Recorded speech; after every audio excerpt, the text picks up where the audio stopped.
It just warms my heart and opens my mind to be here with you in this space. And I'm so happy that I can bring you into contact and connection with our Spanish speaking community.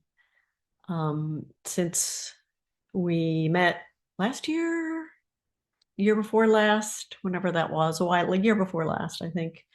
Um, I learned so much from you in the time that we shared about indigeneity and the way that you show up in Buddhist spaces to offer that into that field. And I just want to ask you to, first of all, situate us in the world that you're moving in.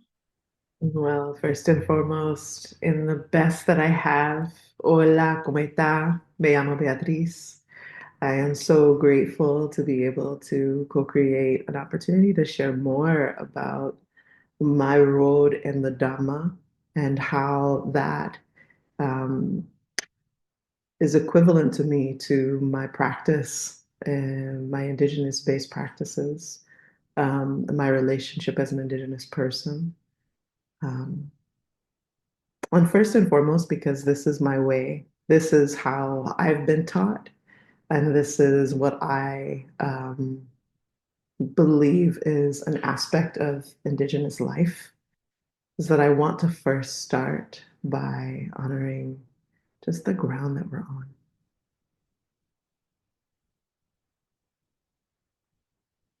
So I'm taking a moment just to feel my feet against the earth, to feel the weight of my body that's allowed to sit on a chair because of gravity. That's significant to this planet.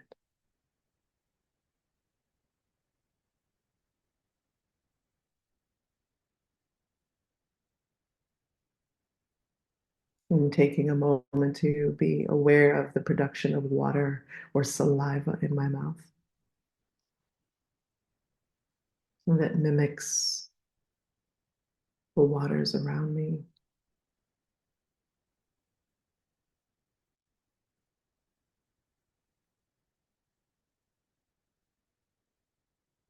I'm taking a moment to be present to the breath that's breathing through my body,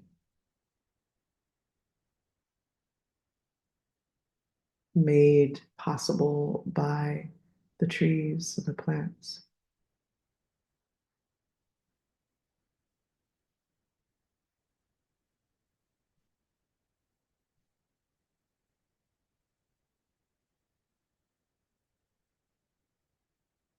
I'm taking a moment to be present to the experience of light hitting the eyelids and the face,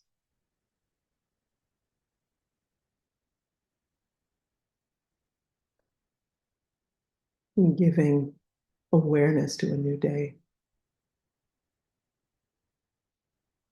a new month, new season to life.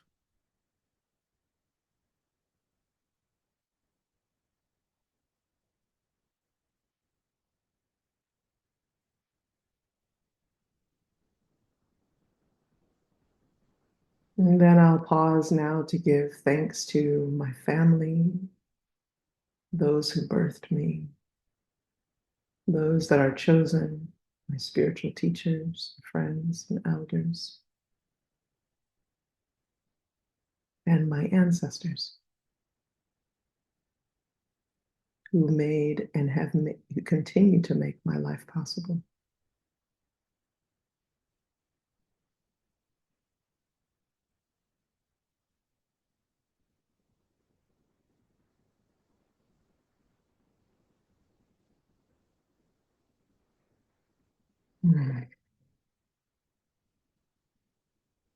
May our time together in this exchange be one of integrity and clarity and a commitment to the good things of all of the many relatives that I spoke of before. Mm. Yeah, cookie. Ashe, ashe. So it is. Mm. Okay. So I'm here on Chumash territory, mm, mm, Southern California. Mm. And I came into the practice of mindfulness in many ways. And the first and foremost was through my family. Mm. My mother is from Mississippi and is Black and Native. The Black side from West Africa as a Fulani woman, nomadic people who knew the deserts and how to source water. And my native side, Chata and Blackfoot. Chata, Mississippi band. And I've been doing for the last almost 10 years a rematriation into my Chata lineage and language as asked of thee by my elder ancestors. And on my father's side, I am Jamaican Maroon, the African aspect, indigenous African peoples are Balanta, is my father's tribe, by way of West Africa. They were warriors and bush people. They loved nature, loved herbal medicine, plants. And Maroon is the indigenous peoples of Jamaica by way of Africa that formed their own free towns through, yes, treaty, but also their spiritual prowess and their solidarity with the Taino people of Jamaica or Yamaka. They won their freedom and independence from the British and have been free, sovereign communities ever since. And you can find our people originally in Suriname, Guyana, and brought to Jamaica and Trinidad. So that means I got a whole bunch of indigenous in me. It's just like you. But I have a lot in me that has been told through story or action or ideology in my family. My awareness of contemplative practice, meditation, awareness, mindfulness, comes from this understanding of what it means to be indigenous. The prayer and the opening grounding practice that I did is primarily rooted in that understanding that we are of the earth. We honor all of our many relatives, as we say in Turtle Island. And to be aware of the water, the air, the plants, the trees, and all of our kinfolk is a deep practice of mindfulness. So we don't walk this earth in a supremacy of our human nature. We honor the great creator that has made all things, and we are but a fraction of that.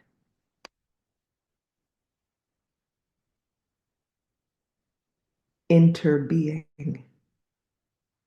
The acknowledgement that my being is intertwined with all of life.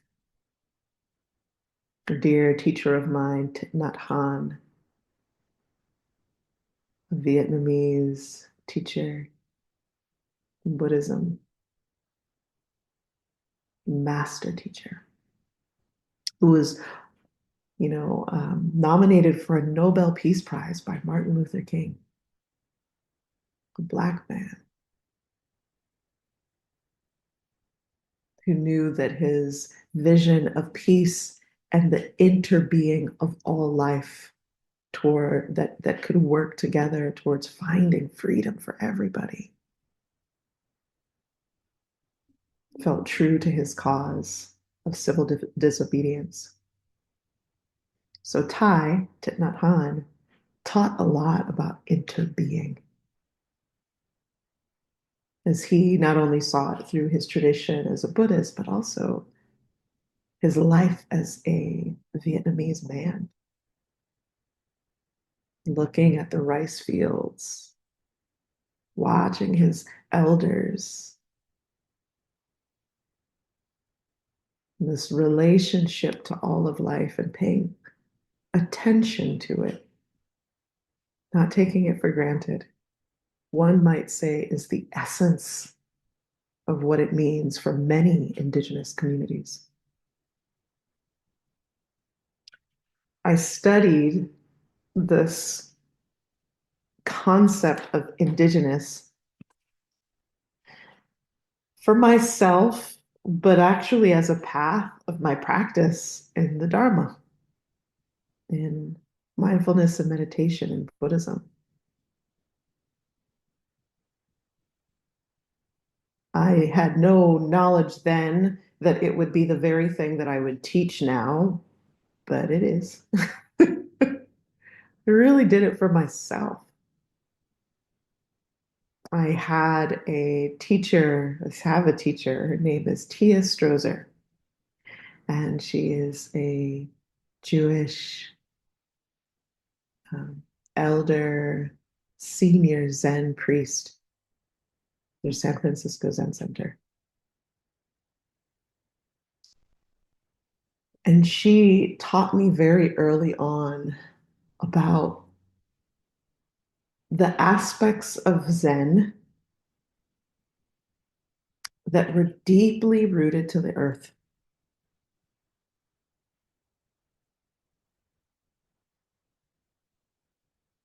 When we walk into a meditation hall and there's burning incense, that the essence of that is incense is an acknowledgement of the earth.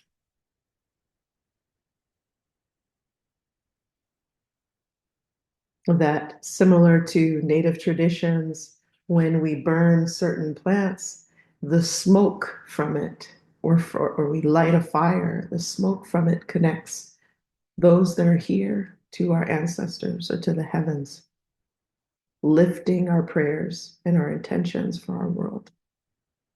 It's very similar, just in the burning of incense.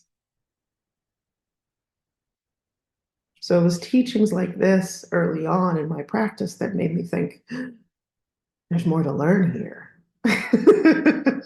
I want to know because this sounds familiar and how I grew up.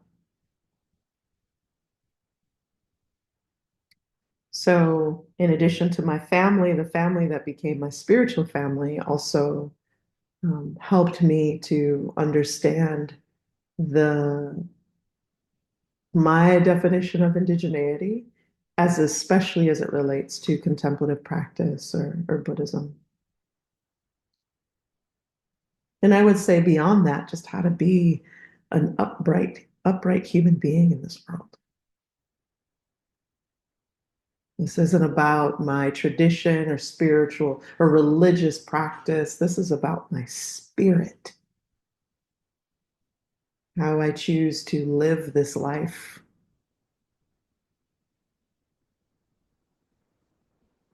It's funny, Thich Nhat Hanh, I went to one of his retreats very early on, and it was about 1,000 people. And the retreat center had been almost hand built by the community, local Hmong and Vietnamese community or Vietnamese community, and the inhabitants, those who were directly around the area. The people who lived around that area predominantly lived in trailer homes. The people who came to that retreat center showed up in Bentleys. Those who held that retreat had nothing but probably 5 pairs of robes. A large portion of those who attended that retreat were Christian. This very diverse space that was learning not just the teachings of Buddha, but how to be a good person. No matter your faith, how to be in right relationship to all beings, interbeing, how to live connected to the earth, indigenous, or the teachings of Thai.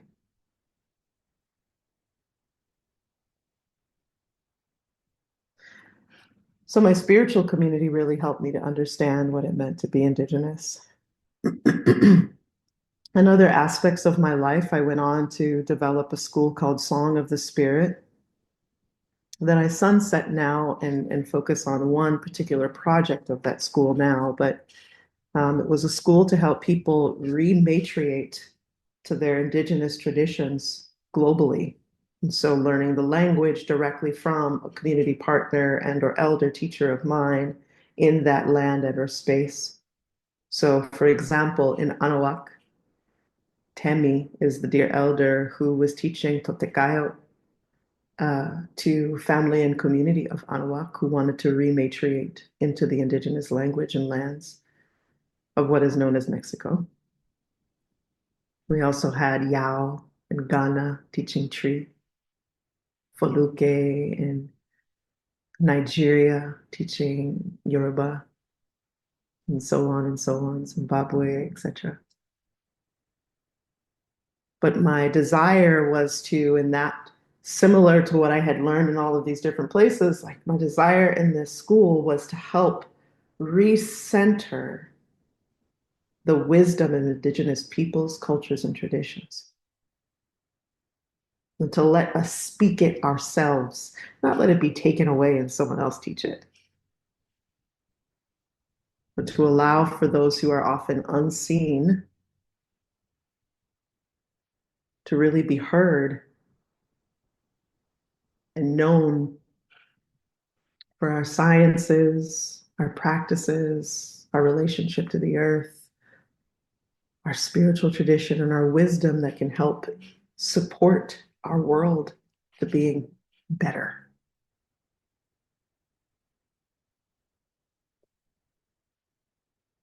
Through that school, I've met so many beautiful people, as you imagine, lots of elders from many indigenous communities and tribes, clans. And at some point in the beginning, I asked them, what does it mean to you to be indigenous? I'd repeat this over and over again, or when we sat in a virtual gathering like this, I'd ask, and it would be the same things. And this I eventually went on to develop as a framework with their permission that I now teach. They said very simple things. A relationship to spirit. And spirit being the being that animates life, that makes the leaves move, that makes breath possible in our body, that makes the ocean waves undulate.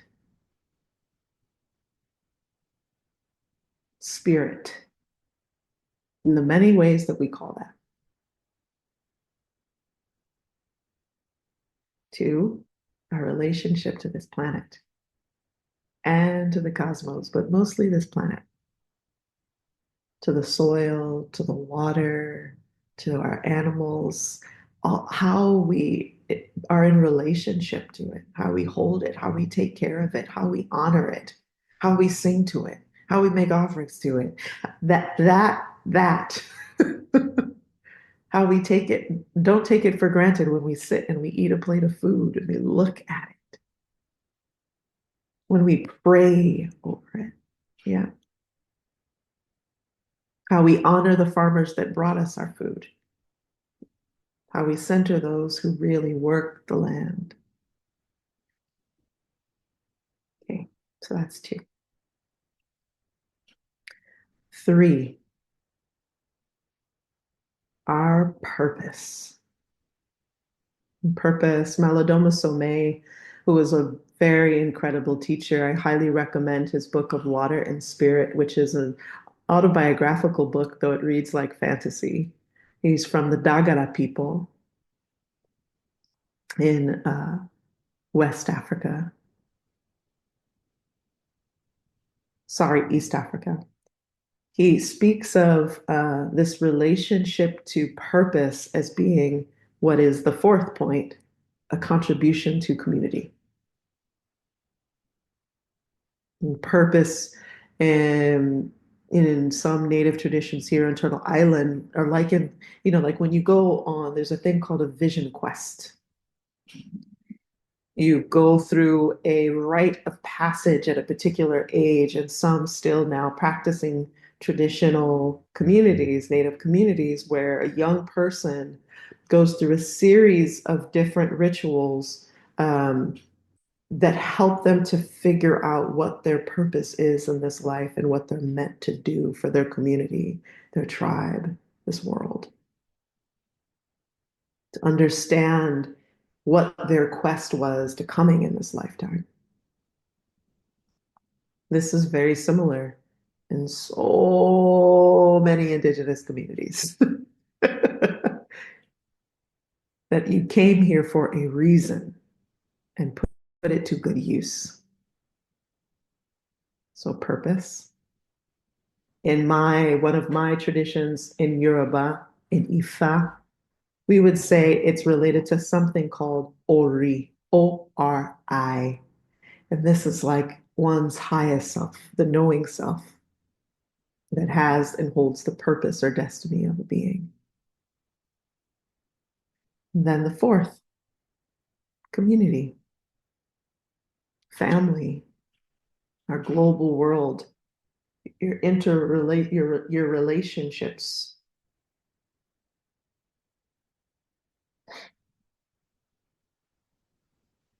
But in indigenous community, right, this is everything. It's everything. This is the continuum of how we stay alive. It's through our community. It's through the preservation of our songs that we sing with each other, the language that we speak with one another, the food that we make together, the stories that our elders teach us. It's the hair, it's the clothing that we wear and make. It is community.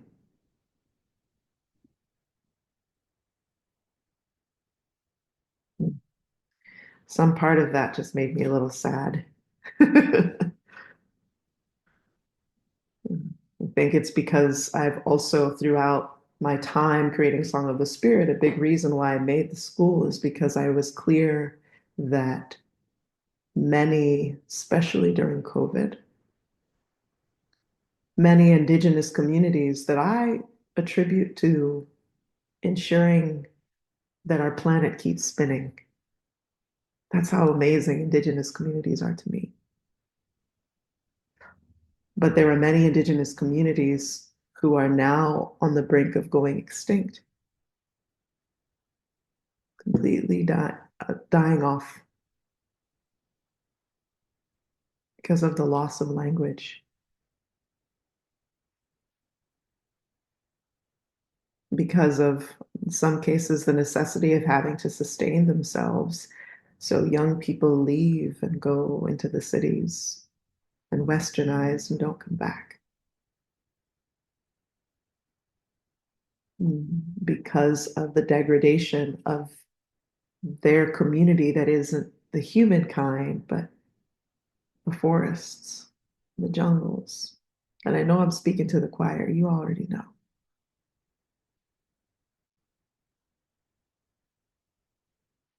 So there's a part of me that, yeah, still is holding a lot of sadness there for that.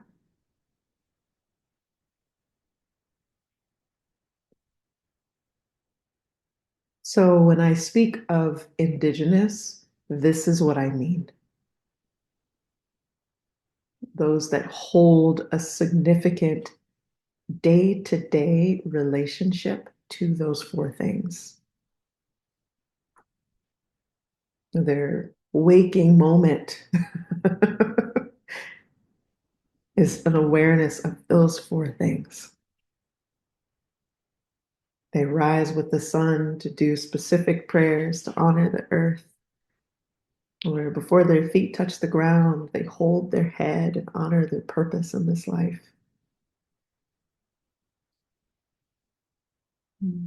Or when they greet another person, they see themselves inside of the reflection of that person and don't take their life for granted.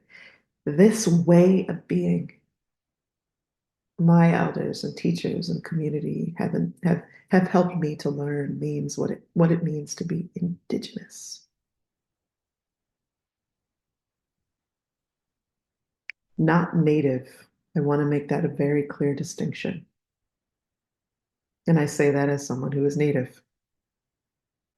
I can be native to a place. I can be native to a place. Indigenous for me is the essence of a being. It is the practice. It is my culture. It is my tradition. It is my song. It is my dance. It is my relationship to that place. And I've been in some really important conversations, ones that have been very humbling, and ones that have been very affirming, and ones that have been very challenging around honoring what it means for me to be Black Native, for me to be Indigenous, global Indigenous or Indigenous, and having those things questioned because of the color of my skin.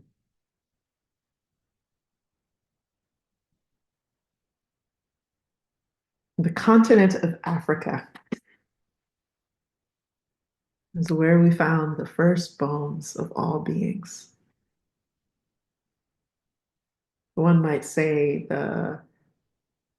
yeah, the cradle of civilization.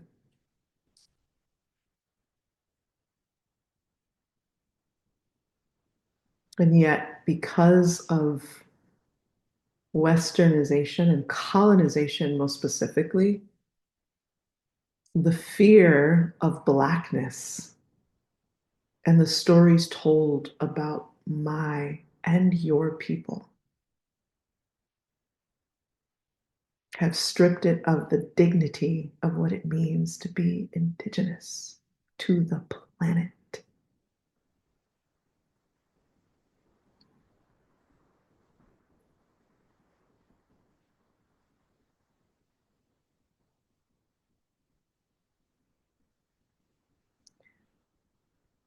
So I honor the traditions of what it means to be Native very much. And I don't actually say native to any other place but Turtle Island. Just have to say, when I use that language, I'm speaking of native peoples of Turtle Island. I just want to be very clear.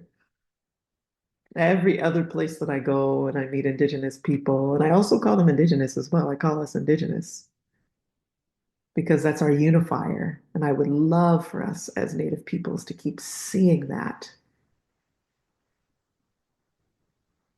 It is a disservice when we don't, and we are only recreating the same systems of genocide and oppression that have happened to us. And yes, everywhere else I go, I say indigenous. I get to see my kin, and we know each other, and we speak the similar language, and we understand even when the tongue is different, the practice is the same. That is powerful.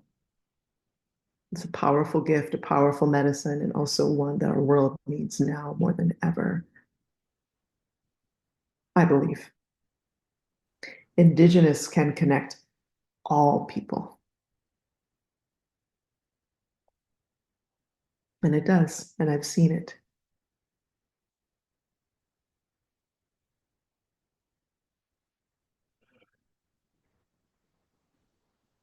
So that is how we're grounding this conversation.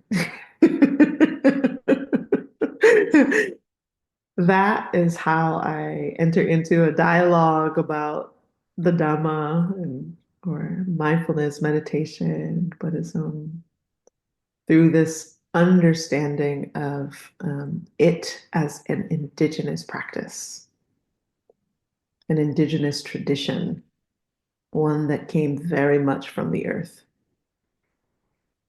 and maybe one that's lost its way a little bit from Yeah. that.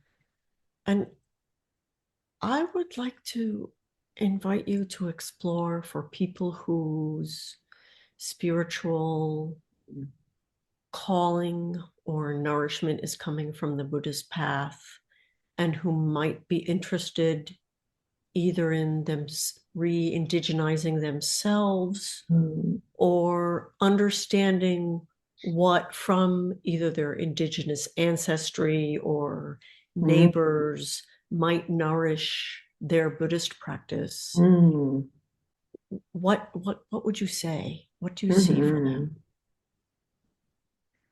Well, let's go way back.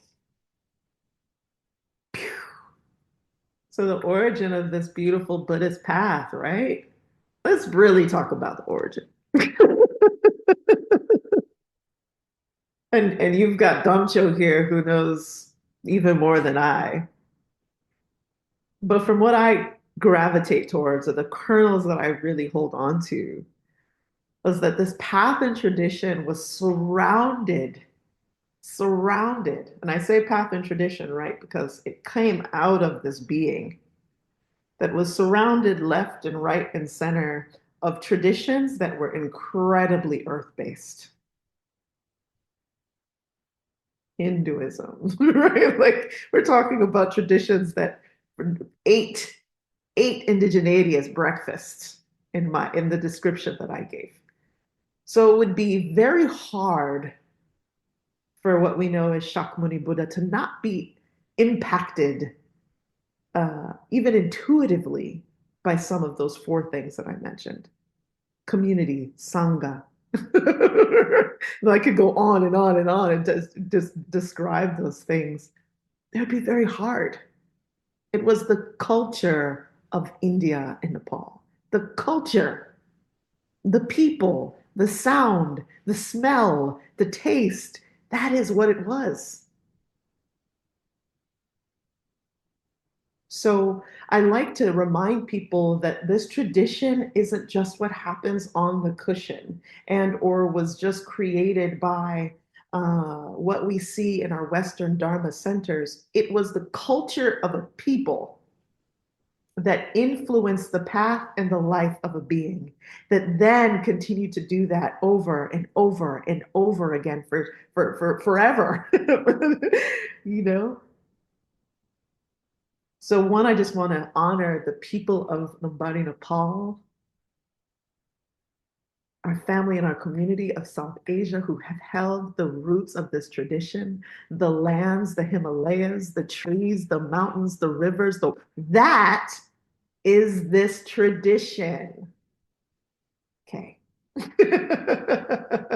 I want to start there, which if you go back to my four things, that's real indigenous.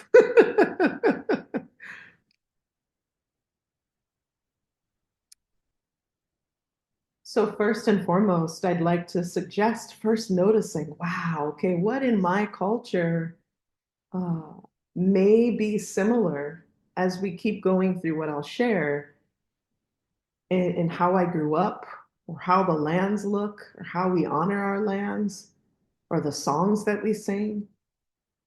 I want you to just notice those similarities for yourself. Okay. So then this beautiful being that went out on their vision quest to find themselves, to know who they are and their purpose in this life. Set out without all these things so their feet could touch the earth and they could be humbled by this planet. They could see the wheat and they could see the cows and they could see more than themselves. But their relationship to their being, and I'm talking about Shakyamuni Buddha, their being and all the beings around them sounds still really indigenous to me. And where they sat, they didn't sit on a bus stop. They sat under a tree and put their back against the tree.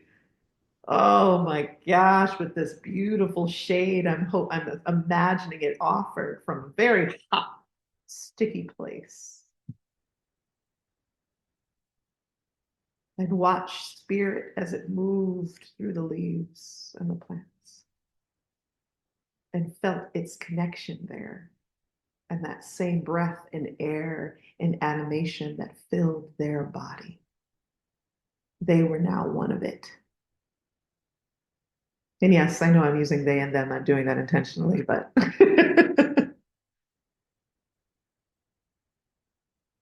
and they sat. Some believe they rocked. But this wisdom that came and entered in, this consciousness, this awareness of who they were in relationship to the whole planet and what was possible, what all of us were capable of, came out of this seeking an understanding of life, this purpose.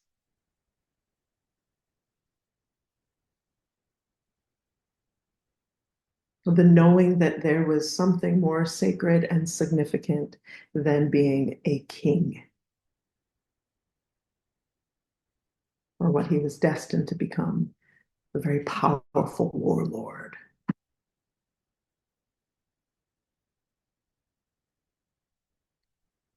So, what I'll offer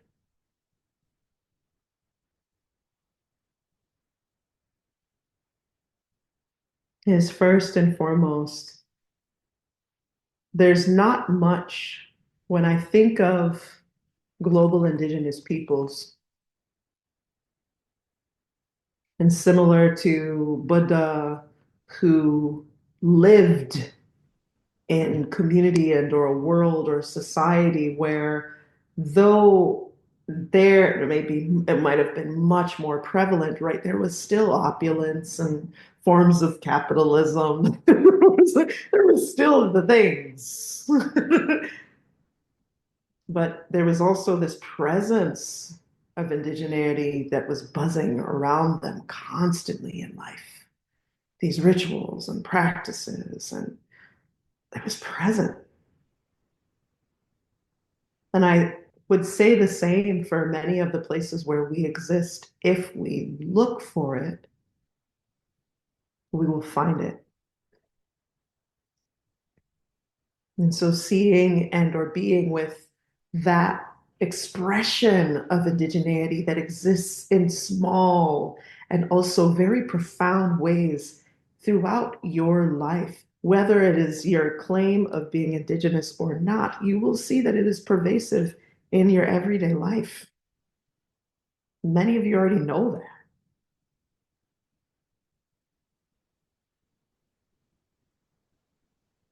The nature of our practice as global indigenous peoples is this space of interbeing, this awareness of life, this awareness of nature, and sitting inside of that with an attention and an appreciation and a gratitude. This knowing we're always connected, similar to what Buddha did under the tree. We're not outside of this practice, we are a part of this practice. One might even say global indigenous or indigenous ideology is this practice. It's not even some might say, I do say. It is this practice what it has become might make us believe that this is something we have to reach for, has to be taught to us. But it's really about a remembering, a coming back to it, a reconnection to it.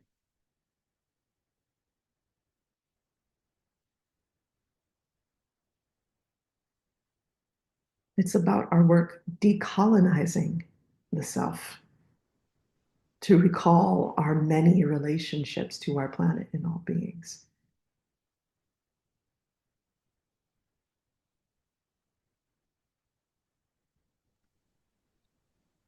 That's the awareness maybe that we should be having now through Buddhism. Our attention, one last thing. Our attention when we sit on our cushion, the awareness that we are cultivating is not for ourselves, not for ourselves only. That knowing that it isn't in itself is very characteristic of what it means to be indigenous, where we care for both ourselves and the collective simultaneously, where we are practicing in a way to leave this planet better than how we found it, to touch into um,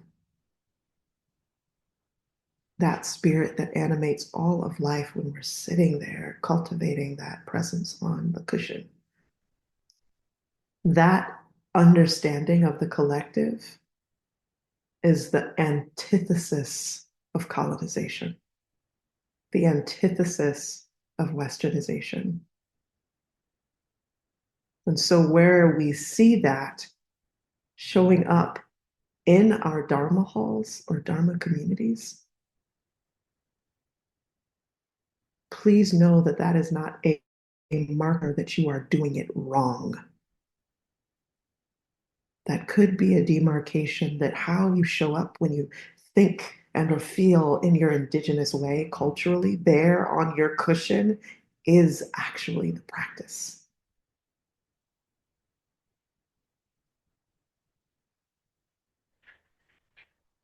I wanted to invite you to take up this question of the sense of being connected to a tradition in which the Buddha turned his back on the kingly path consciously and walked away from power. Mm-hmm. And yet, Mm-hmm. when we look at the history of the transmission of Buddhist teachings, Mm-hmm. and also when we look at the shape that some of the communities that are being established now, what we're seeing is that there were long histories of alignment with power Mm-hmm. and alignment with imperial interests or being Mm-hmm. backed by kings and emperors. And you know, there's a question of what does this history of alignment with oppressive structures, Mm. now how does that relate to this stream that you're calling us to drink from of liberatory practice, that it is rooted in that time that you described Mm-hmm. so Mm-hmm. evocatively of Buddha sitting with his back to the tree and just listening to spirit move through the leaves? These are two different impulses that you're pointing to. Mm-hmm. I would say they are and they aren't, because Buddha was also invited to many, many kings' places upon his path as a part of helping and to acknowledge that the space, uh, I'd like to think of it as like, again, going back to this idea of interbeing. I want to say also that I would liken that to acknowledging that within my being, I have the capacity of being it all. I believe that Buddha understood that, especially so clearly, like that example, right? He was on his right, he was on his way to becoming a king, taking over for his pops. That was where he was going.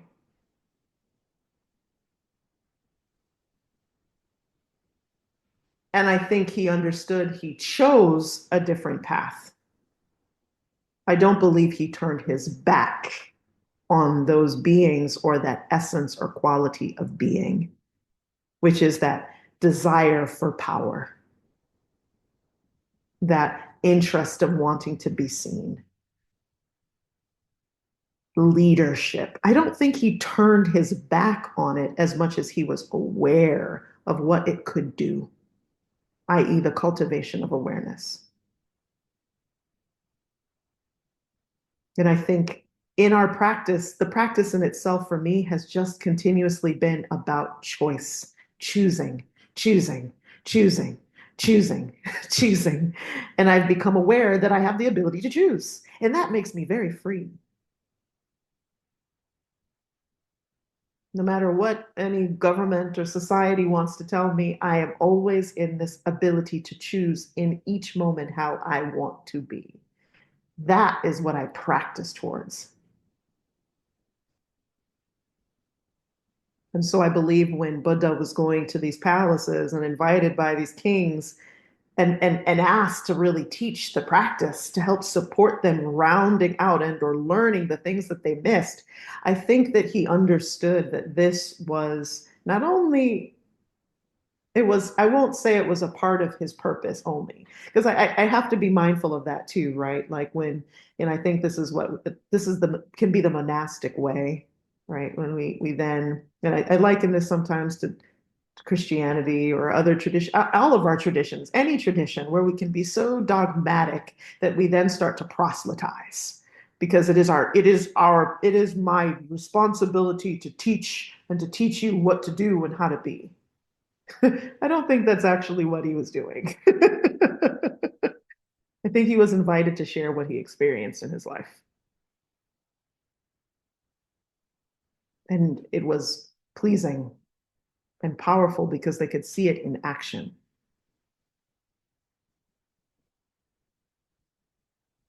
But I ultimately believe that this idea of us being in relationship to power,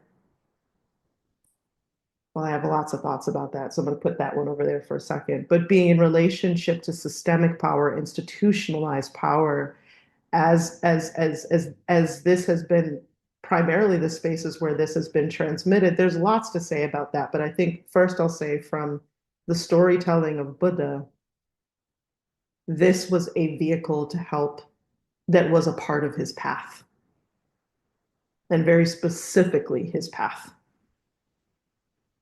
This was something that allowed for that teaching to make it here.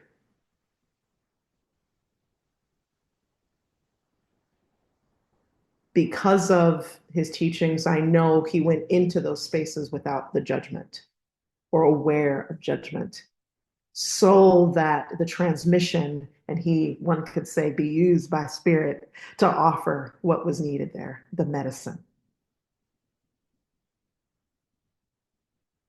This is kind of, I would liken the same to Jesus. Jesus went and hung out with the prostitutes for a reason,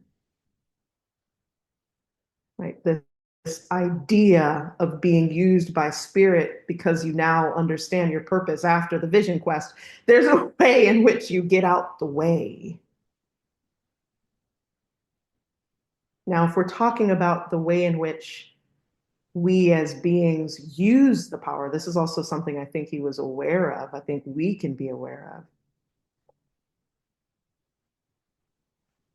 We also know that there are monks within this path, teachers, great teachers in this tradition, that have improperly used their relationship to power. That's again choice. That's again practice.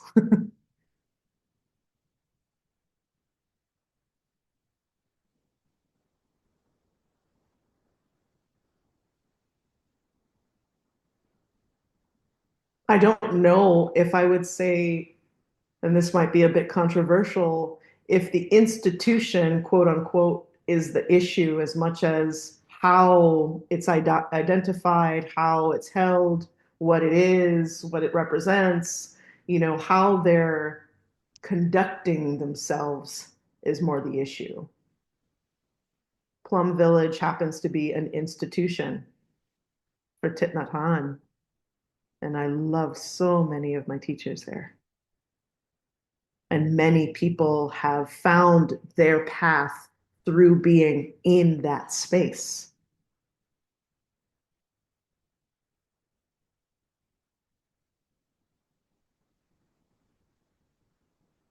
I think it's about, yeah, again, I think it's about the individual, uh, our individual commitment to how and in what way we live our life, our relationship to spirit, our relationship to our path and purpose that ultimately impacts what we create in this world, be it institutions, communities, you name it. We've seen really beautiful examples of uh, communities that have been created through the acknowledgement of their power.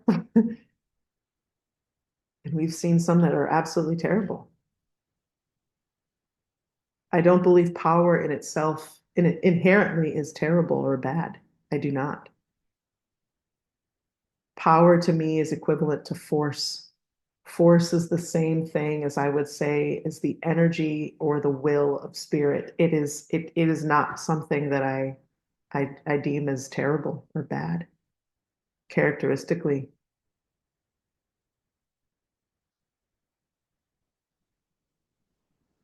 And colonization is its own force. It's its own force with many individuals who chose to do something very specific with their power.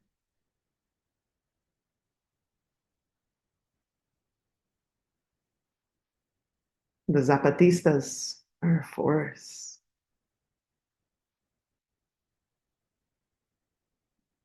Martin Luther King, Harriet Tubman, the Mormon community that supported Harriet Tubman. Force, great power.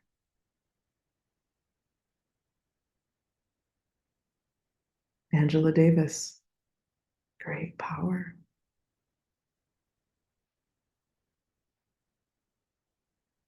So I think that you mentioned imperialism specifically.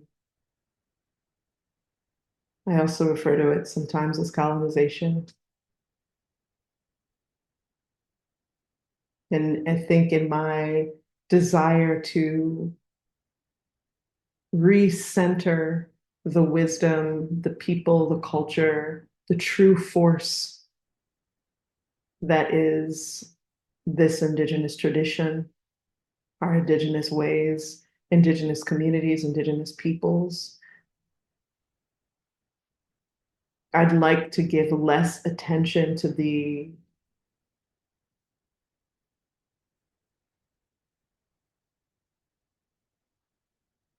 those who took advantage of our power and honor those who ultimately held and still hold so much power. I just want to recenter us. I want to recenter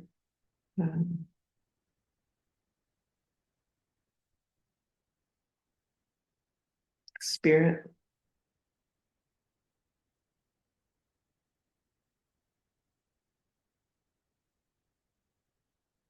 Am I making sense? absolutely. You have offered so much richness into this field.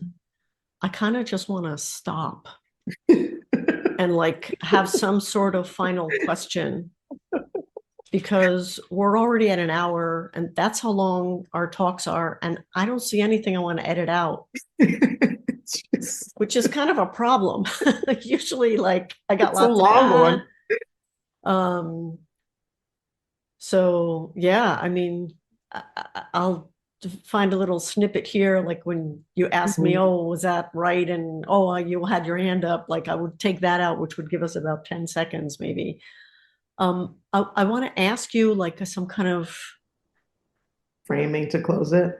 yeah, and um, I don't know if you have anything in mind, but I would kind of love if you could kind of address specifically people who don't know what community or don't have a home in the Mm, native community that they have ancestry in and have this mhm, longing.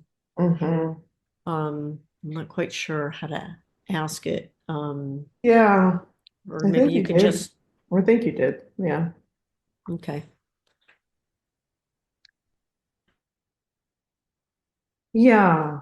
So I will just share that, though in the beginning of this time together, I listed all of my traditions and my background and who my people are. And um, about 10% of that was given to me as a kid.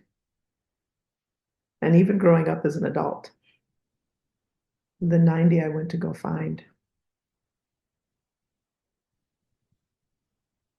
The 90% of my awareness of who I am, I went to go find. And it isn't because we weren't doing it in my house. That was the thing. We were doing it. We were 10% doing it. But there was not a lot of language for it. I was very lucky because my mother has been a record keeper of our ancestors for a very long time. So I have ancestor trees. And I understand that to be a gift. And especially for someone who looks like me, a privilege.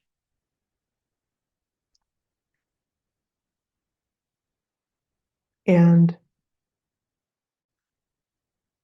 there are a couple things that, because I've been asked a question before like this around, I don't know who my peoples are. How do I find them?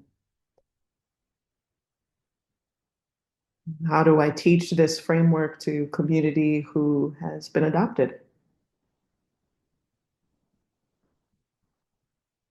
How do I teach this community, this to framework to a community that's been displaced?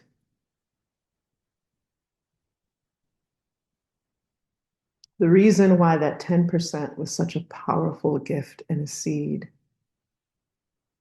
is because those were the 10%. That's a strong 10% that no one could take away from me. That's something I could feel.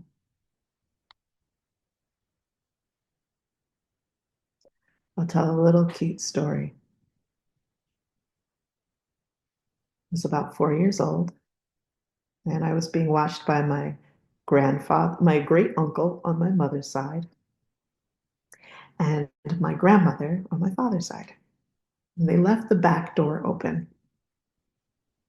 Outside, we had a poisonberry bush, and we had a little shed in the backyard. And I crawled out. I crawled out and I played with the berries. There's evidence because it was later on my clothes, but it was all over the floor.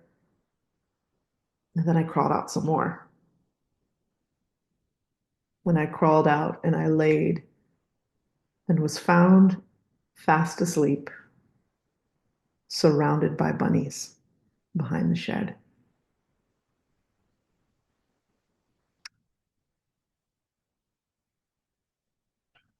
It's the first time I'm telling that story and understanding better now. That's the 10%.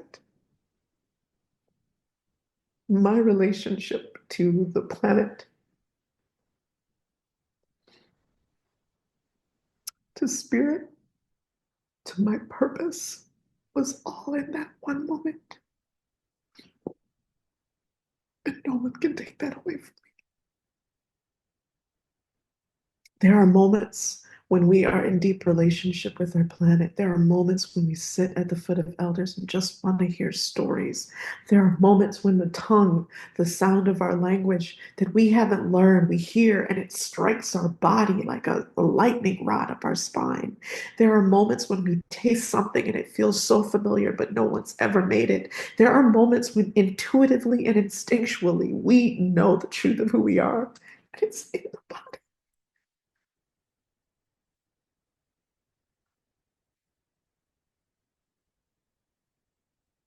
Never be taken away.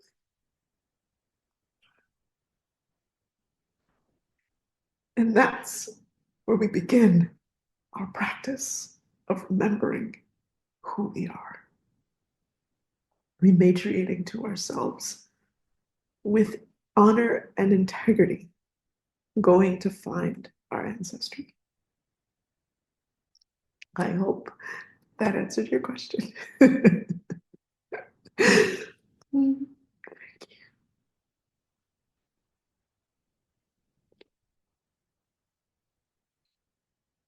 Mm.